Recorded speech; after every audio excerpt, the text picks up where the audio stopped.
ప్రభువుకు మహిమ కలుగునుగాక. దేవాది దేవుడు మరి ఒక దినాన్ని మనకు అనుగ్రహించి నడిపించున్నందుకే ఈ స్తోత్రాలు.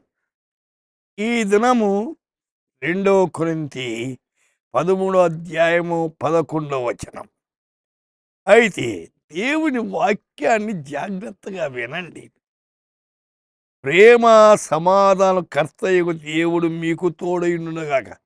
ప్రేమ సమాధానం కర్తయగు దేవుడు, the God of love and peace will be with you.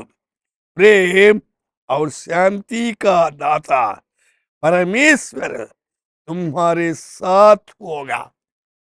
ప్రియులారా, ప్రేమ బైబిల్ చాలా శ్రేష్టమైనది. కేంద్రం సమాధానము. ఆయన సమాధాన ప్రభు, ఆయన ప్రేమామయుడు. అయితే నీవు నేను ఎంతగా ప్రేమ సమాధానం కలిగి ఉంటున్నాం ఆలోచించండి.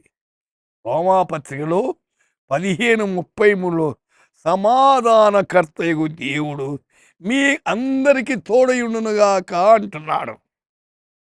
అందరికీ తోడయుండునుగాక అని చెప్పలే. సమాధానకర్త అనేది మీ అందరికీ, ఆయన నమ్మిన బిడలకు, ఆయనతో ఉన్న వారికి ప్రభువు తోడుగా ఉంటే ఇంకేం కొరతండి. అనేకుల జీవితాల్లో ప్రభువు తోడుగా లేకనే అనేక కొరతలకు గురి అయ్యారు. ఆయన సమాధానం ఇచ్చేదానికి ఈ లోకానికి వచ్చాడు.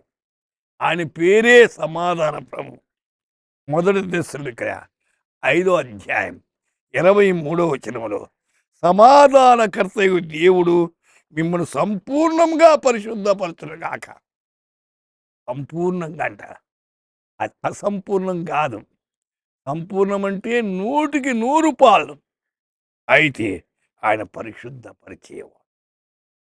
దేవుడు పరిశుద్ధుడు కనుక ఆయన పిల్లలు కూడా పరిశుద్ధంగా ఉండాలని ఆయన కోరుతున్నాడు.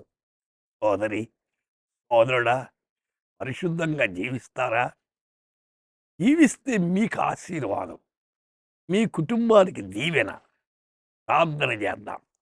పరిశుద్ధుడైన మా తండ్రి, వింటున్న శ్రోతలంతా మా ప్రభు ప్రేమ సమాధానంతో నింపి పరిశుద్ధంగా జీవించేదానికి మీ కృప వారికి ప్రసాదించమని మీరే కనికరించి మా ప్రభు మీ హస్తాల కింద భద్రపరచమని యేసు నామమున ప్రార్థిస్తున్నాము తండ్రి.